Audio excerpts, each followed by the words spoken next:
할렐루야.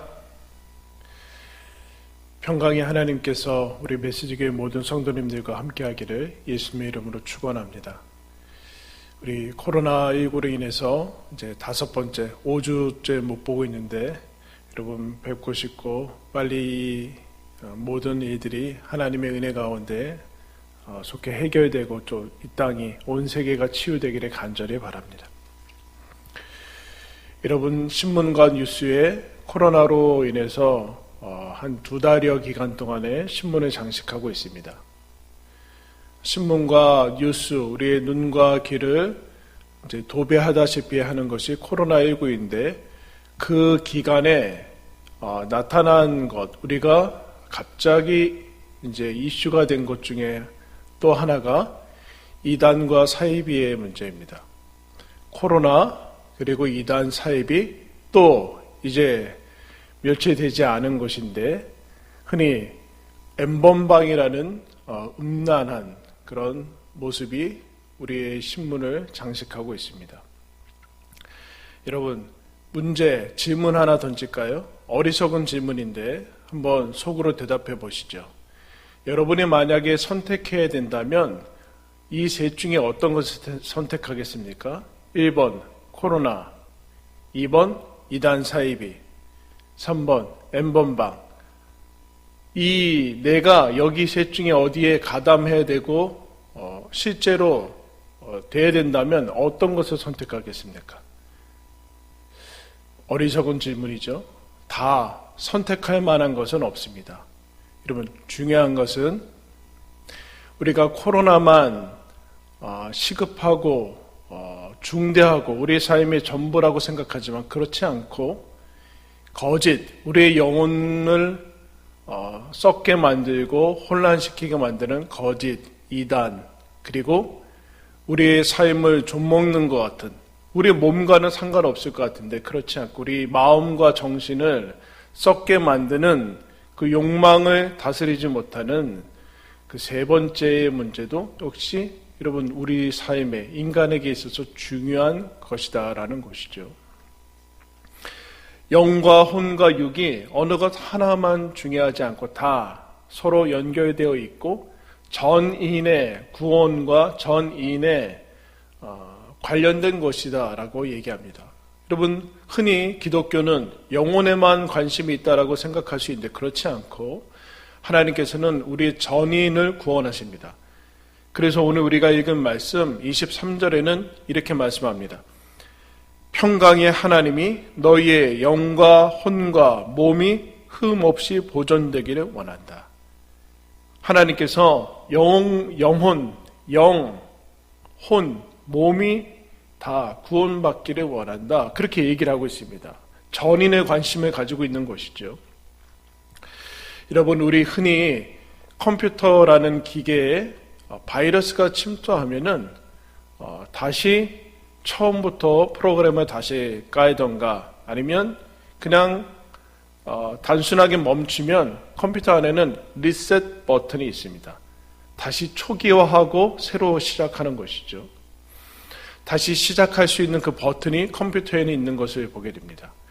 우리 삶에도 리셋 버튼이 있으면 얼마나 여러분 좋겠습니까? 새롭게 초기화돼서 처음부터 그리고 아니면 기준의 0점을 잡아서 기준에서 다시 시작하는 것이 필요한 것을 여러분 보게 됩니다. 여러분 오늘날 요새 많이 보는 영어 단어가 있을 텐데 검역이라는 단어입니다. 쿼런틴이라는 영어 단어인데 그 검역, 공항이나 여기저기에서 QUA RANTIN이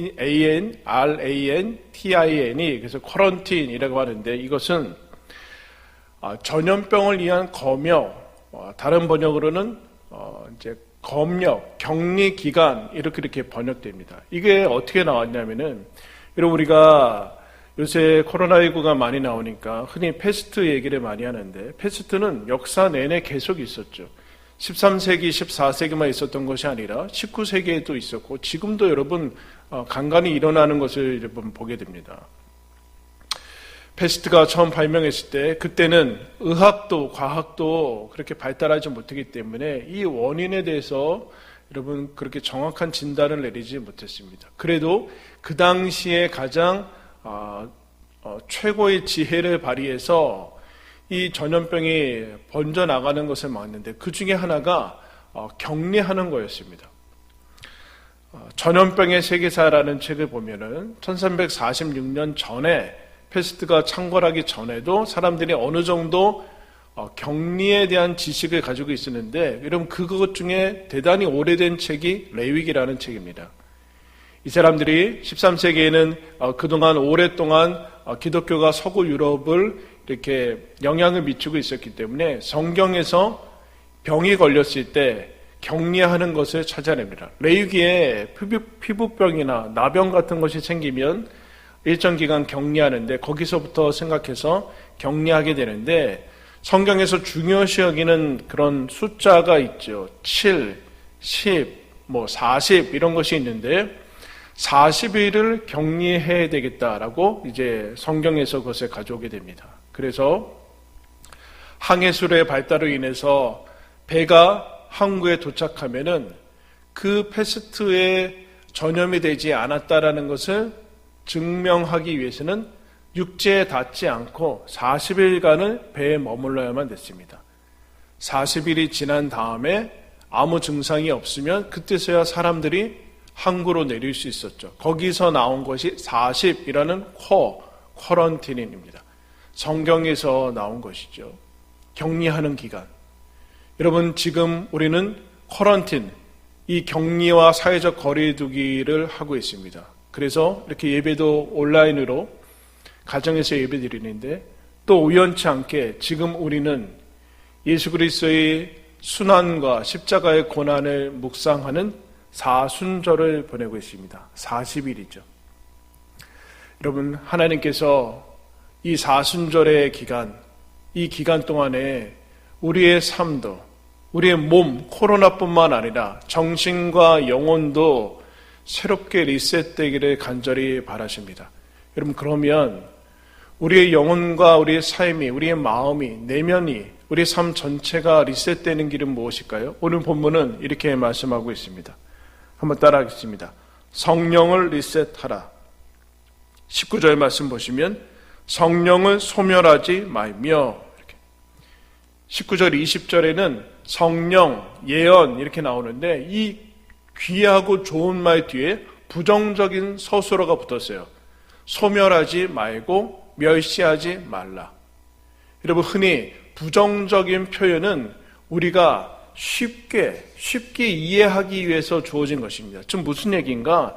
현 상태, 언제나 우리가 쉽게 빠지는 상태를 진단하는데 우리는 쉽게 성령을 소멸한다라는 뜻입니다. 우리는 쉽게, 자주 예언을 멸시한다라는 그 뜻이 포함되어 있습니다.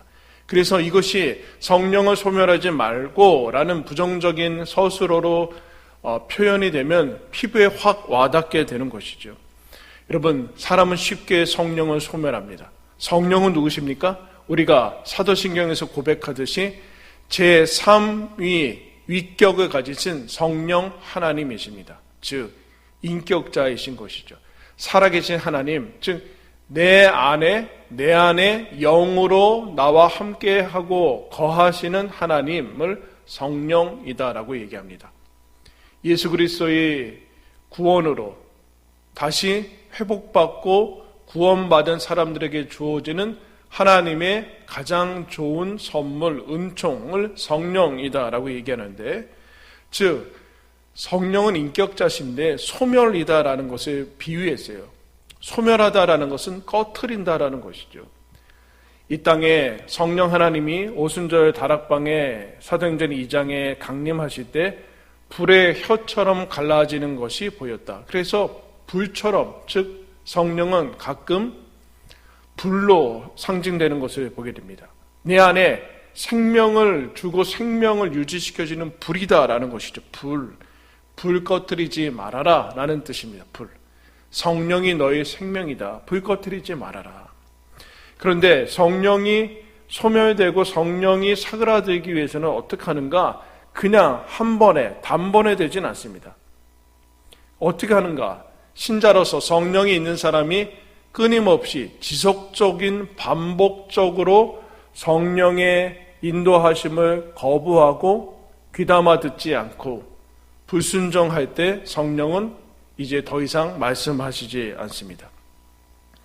의도적인, 처음에는 의도적이지 않았을지 모르지만 의도적인 불인정. 여러분, 우리 흔히 어떤 사람이 실제로 내 옆에 있는데 그 사람을 무시하는 것을 우리 그렇게 표현하죠. 투명인간 취급한다. 그렇게 얘기합니다. 사람이 옆에 있는데 실제 있는데 없는 것처럼 취급하는 거, 여러분, 이것이 오늘 말씀처럼 성령이 내 안에 계시는데 성령을 의식하지 않고 인정하지 않는 것이 계속될 때 그것을 성령을 소멸한다라고 얘기합니다. 그러면 성령을 소멸하는 증상은 무엇인가? 라고 할 때 성령이 소멸되면 어떤 증상이 나오는가? 반대로 자아가 극대화됩니다. 더 구체적으로 얘기하면 자아의 욕망과 충동이 무방비 상태가 되어서 통제되지 않는 것이죠. 마치 선악과가 크게 보이는 것입니다. 크게 보이는 것. 그동안 아무렇지도 않던 원래 그냥 있었던 그 선악과가 갑자기 탐스럽게 보이고 먹음직스럽게 보이는 것이 지금 하나님을 무시하고 자신이 하나님 되려고 하는 것, 자기가 신이 되려고 하는 그 노릇이 이미 들어온 것이죠. 자아가 극대화되고 하나님은 사라지게 되고 성령을 소멸하게 되는 일을 여러분 하게 됩니다. 그때 비극이 시작이 됩니다. 자아가, 욕망이, 충동이 극대화될 때 여러분 우리의 삶은 걷잡을 수 없는 삶의 바이러스로 썩어지게 됩니다. 대표적인 사람이 여러분 다윗입니다. 다윗은 너무나 어렵고 고난의 상징으로 여러분 그 10대와 젊은 시절을 고난에 점쳐되어서 살아갑니다. 그런데 이런 문제는 그때 나타나지 않습니다. 모든 것이 평탄하고 왕 위에 오르고 주위의 적군들이 다 다윗한테 무릎 꿇을 때 그때 다윗에게는 위기가 닥칩니다. 우리아의 충신 우리아의 아내를 취하고 우리아를 죽게 만드는 그 일을 여러분 그때 하게 됩니다. 그 다음에 여러분 유명한 시편 51편을 다윗이 쓰게 되죠. 그때 시편 51편에 다윗이 나단 선지자가 와서 자기의 죄를 알려주고 그 다음에 무엇이라고 기도하는가 이렇게 기도합니다. 시편 51편 10절과 12절입니다. 하나님이여 내 속에 정한 마음을 창조하시고 내 안에 정직한 영을 새롭게 하소서. 나를 주 앞에서 쫓아내지 마시고 주의 성령을 내게서 거두지 마소서. 주의 구원의 즐거움을 내게 회복시켜 주시고 자원하는 심령을 주사 나를 붙드소서. 여러분 자아로 충만하면 성령이 소멸되면 어떤 일이 일어나는가? 구원의 즐거움이 사라지고 정직한 영이 없어지고 정결한 마음도 사라지게 되고 스스로 동기를 부여되는 자원하는 마음도 없어지고 충동의 욕망에만 이끌려지는 영혼은 사라지고 마음도 사라지는 육체만 남게 되는 육체 안에 욕망만 가지고 있게 되는 하나의 그야말로 여러분 동물보다 못한 존재로 여러분 떨어지게 됩니다. 그때 다윗이 여러분 뭐라고 기도합니까? 성령을 거두지 마소서. 성령을 다시 리셋하는 것을 기도합니다. 하나님 성령을 거두지 마옵소서. 성령을 소멸하지 않고 내 안에 그 불, 생명의 불을 유지하는 그 힘, 그것은 무엇인가? 성령을 인정하는 겁니다. 사랑하는 성도 여러분, 여러분과 함께하는 성령님과 여러분도 함께 사십시오. 성령을 인정한다는 것은 나는 하나님이 아니다라는 뜻입니다. 나는 하나님이 아니고 그리고 나는 혼자 있지 않다. 이것을 인식하고 마음에 받아들이고 의식적으로 끊임없이 여러분 인정할 때만이 우리는 하나님께서 주시는 정한 마음과 구원의 즐거움을 누릴 수 있다라는 것입니다. 나는 하나님이 아니고 하나님이 나와 함께 하고 계시다. 여러분, 성령을 리셋하십시오. 이것이 살 길입니다. 우리의 삶 전체, 전인을 리셋하는 길, 성령을 리셋하고, 두 번째 한번 따라하겠습니다. 말씀을 리셋하라. 20절의 말씀입니다. 예언을 멸시하지 말고. 여러분, 두 번째 진단을 내려요. 우리가 쉽게 걸리는 바이러스 무엇인가? 말씀을 무시하는 것이다. 말씀을 무시하는 것. 예언이라는 단어로 나오는데, 예언이란 미래의 일을 점치는 말이 아닙니다. 왜 예언이라는 말을 쓰냐라면은 하나님의 말씀은 변함없이 반드시 그대로 이루어지고 성취된다라는 말이 예언입니다. 하나님의 말은 중간에 가보고 나중에 가보면 없어지거나 사라지거나 이루어지지 않거나 그런 것이 아니라 반드시 이루어지기 때문에 예언인 것이죠. 하나님, 보이지 않는 하나님이 사람에게 하늘에서 땅으로 주어지는, 인간이 알아들을 수 있도록 주어지는 말이 예언입니다. 하나님의 심정이 담겨 있는 것이죠. 하나님의 마음과 사랑과 하나님의 뜻과 그 모든 것이 농축되어서 담겨져 있어서 사람이 알아들을 수 있게끔 전달되어지는 절대자의 발언이 여러분 예언입니다. 그런데 어떻게 하는가? 사람들이 그 예언을 쉽게 멸시한다라고 얘기해요. 멸시한다. 어떻게 멸시할까요? 예언을 멸시하는 것, 말씀을 멸시하는 것이 어떻게 나올까요? 뒤로 미룹니다. 하루 이틀 말씀이 있는 것을 빼먹죠. 하루가 이틀이 되고 3일이 되고 일주일이 되고 한 달이 되고, 여러분, 그게 하나님의 말씀을 하나님의 말씀으로 인정하지 않는 것이죠. 머리로는 인정할지 모르지만, 교리로, 지식으로 인정할지는 모르지만 실제로는 인정하지 않는 거, 그때 어떻게 되는가? 내 영혼은 말씀이 없어서 기근 상태에 빠지게 되고 굶어 죽게 됩니다. 그러면 내 안에 여러분 어떤 것이 생길까요? 욕망은 통제되지 않고 기준이 없어지죠. 우리는 왜 이렇게 쉽게 이스라엘 역사뿐만 아니라 우리의 삶을 돌아보면 왜 쉽게 이렇게 말씀을, 예언을 멸시하게 되는가? 그것은 밥을 먹고 살아서 그렇습니다. 밥 먹으면 그냥 만족해가지고 밥 먹는 것으로 영혼까지 채워진다라는 착각을 하게 돼요. 여러분, 예수님이 광야에서 극도의 그 광야 시험을, 첫 번째 시험이 뭡니까? 사람이 떡으로만 사는 것이 아니요 하나님의 말씀으로 산다. 근데 여러분, 우리 신자들도 자꾸 이거를 바꿔버려요. 떡으로만 살 수 있다, 밥 먹는 것으로 살 수 있다고 자꾸 우기고 스스로 합리화하죠. 여러분, 사람은 떡으로만 살 수 없습니다. 떡과 함께 하나님의 말씀을 여러분 그렇게 살면 돼요. 두 개 같이 가야 되는 것이죠. 하나님의 말씀을 살아야 된다. 하나님의 말씀을 먹고 살아야 된다. 그렇게 얘기합니다. 여러분, 오늘날 지금 우리가 겪고 있는 이 총체적인 어려움은 밥을 못 먹어서 그런 겁니까? 밥 먹으면 해결되는 문제에 우리가 처하고 있습니까? 밥을 못 먹어서 여러분 이단에 빠지고 아니면 그 음란 채팅방에 들어가는 겁니까? 아니지 않습니까? 떡의 문제가 아니라 말씀의 문제다라는 것. 말씀의 문제. 말씀이 없으면 온갖 거짓도 내 영혼에 들러붙고 이단, 사이비, 욕망, 충동, 세상의 모든 것들은 다 마치 접착제가 붙은 것처럼 내 영혼과 마음에 들러붙게 됩니다. 기준이 없게 되죠. 기준이 없게 돼요. 예언이란, 하나님의 말씀이란 내 발의 등이요 내 길의 빛이다라고 고백하고 있어요. 기준이라는 것이죠. 기준이 없을 때 여러분 삶을 어떻게 제대로 살아갈 수 있겠습니까? 이스라엘 역사 가운데 기준이 없던 때가 있었습니다. 그것은 이스라엘이 늘 하나님 앞에 불순종하고 못난 모습을 보였지만 신기하게도 여러분 최고봉은 정착한 다음에 땅이 주어지고 수확이 풍성해지고 그 다음에 여러분 어두움이 임하게 됩니다. 대표적으로 사사기 시대죠. 사사기 마지막 장 마지막 절은 이렇게 사사기 시대를 요약합니다.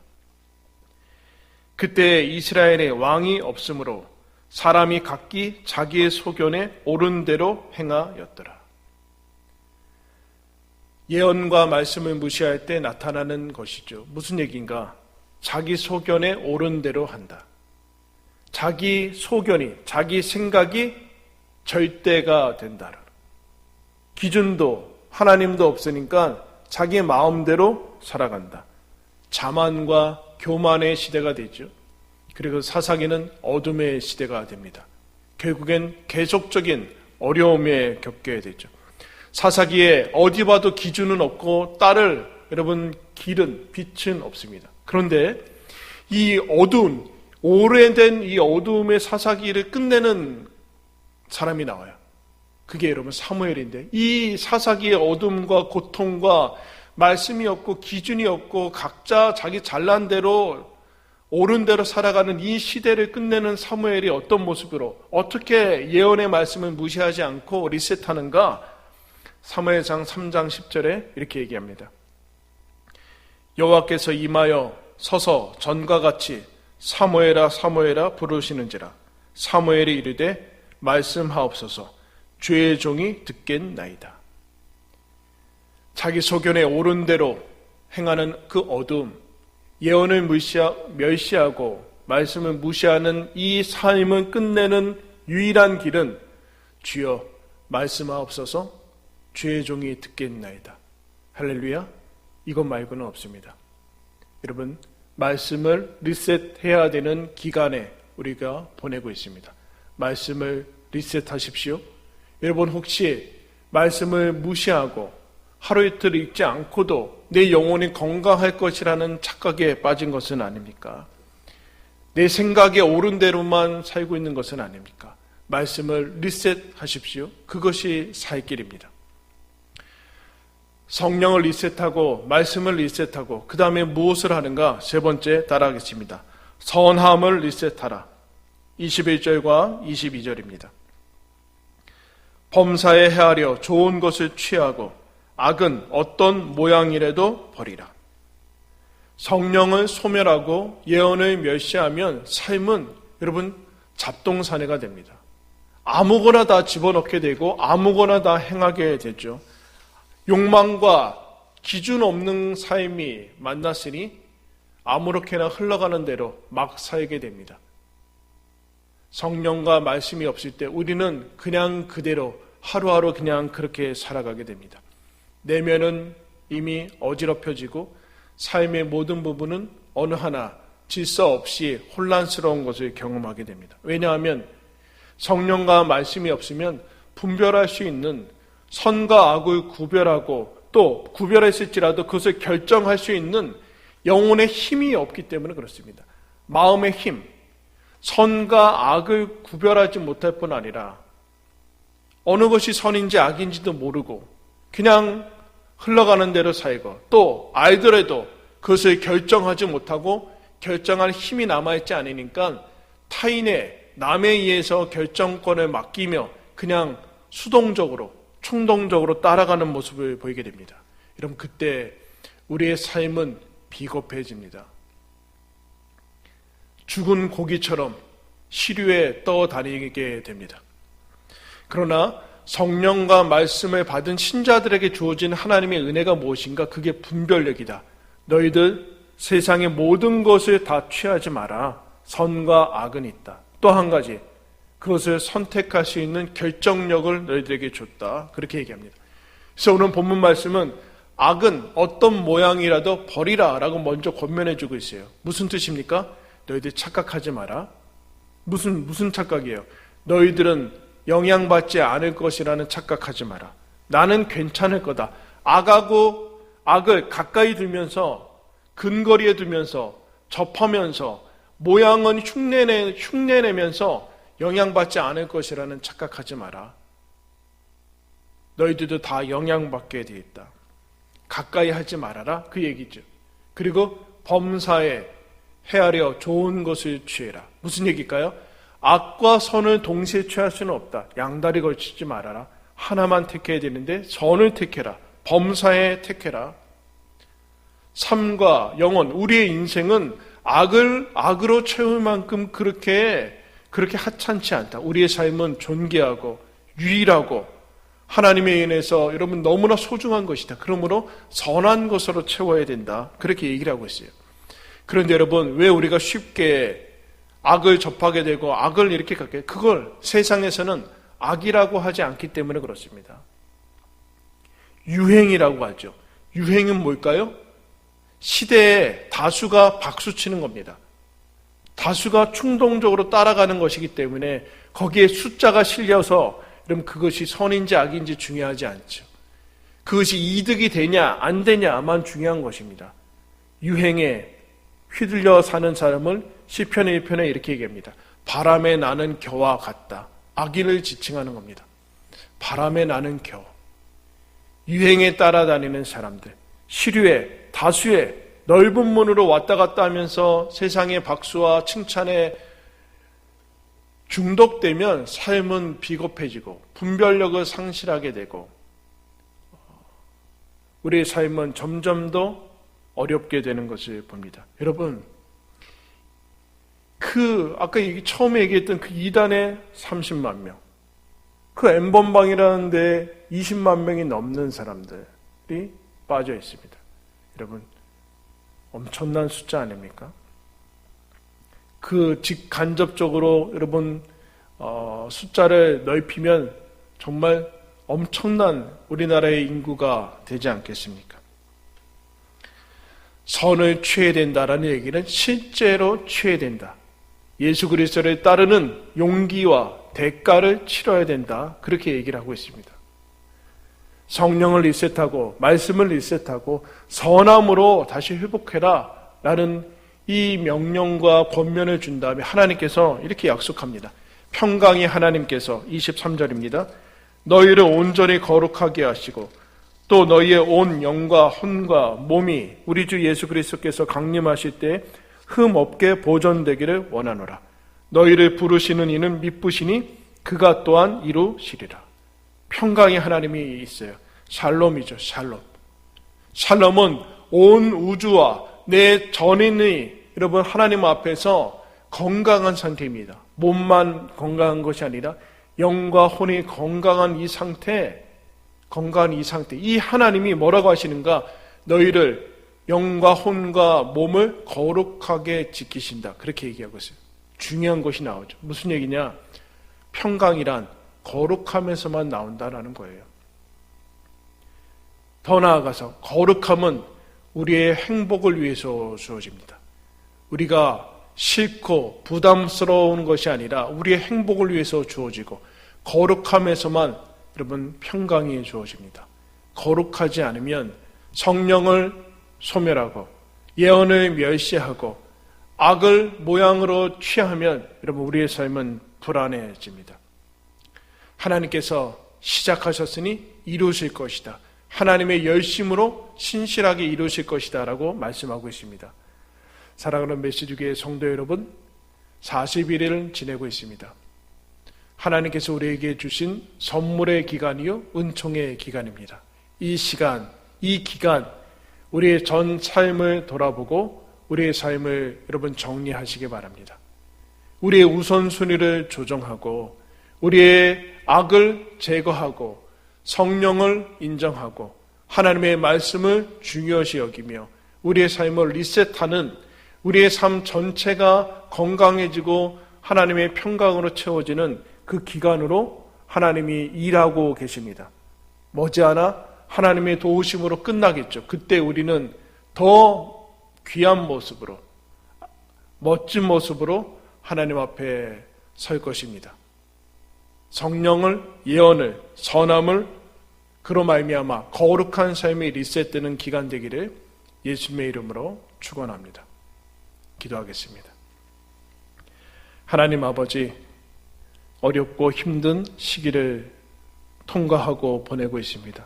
주님, 평강의 하나님께서 일하고 계심을 믿습니다. 미쁘신 하나님께서 우리를 빚으시고 우리의 영과 혼과 몸을 거룩하게 흠없이 만들고 계심을 믿습니다. 하나님 아버지, 우리의 몸뿐만 아니라 우리의 영혼도 우리의 삶도 다시금 거룩하게 리셋되게 하여 주옵소서. 성령 하나님을 인정하고 내가 하나님이 아닌 것을 하나님 늘 인식하며 내 안에 나와 함께 하나님이 함께하고 계심을 믿으며 우리에게 주어진 하나님의 말씀을 소중히 여기고 말씀을 먹고 떡으로만이 아닌 하나님의 말씀으로 살아가는 저희들 되게 하여 주옵소서. 그로 말미암아 우리에게 주어진 믿음을 가지고 분별력과 용기와 대가를 치르며 예수를 실제로 따라가게 하여 주옵소서. 우리의 어떤 것이라도 악은 버리고 선을 취함으로 하나님 우리의 거룩한 영과 혼과 전인을 하나님 주님께 맡기며 따라가는 저희들 되게 하여 주옵소서. 우리에게 참을 수 있는, 인내할 수 있는 힘을 허락하여 주시고 기도하며 주님 바라보면서 하나님 이 기간을 이겨낼 수 있도록 주여 도와주시옵소서. 예수 그리스도의 이름으로 기도드리옵나이다. 아멘. 이제는 우리 주님 예수 그리스도의 은혜와 하나님 아버지의 사랑과 성령의 교통하심이 우리의 영과 혼과 몸을 거룩하게 하시는 하나님의 손길을 힘입어 성령을 믿으며 하나님의 말씀을 우선시하며 우리의 삶을 선함으로 채워나가기를 원하는 사랑하는 메시지계의 모든 성도들 위해 그들의 가정과 생업과 자녀들과 우리 메시지교회 가운데 이 나라 민족 가운데 지금부터 영원토록 함께 하시기를 간절히 축원하옵나이다. 아멘.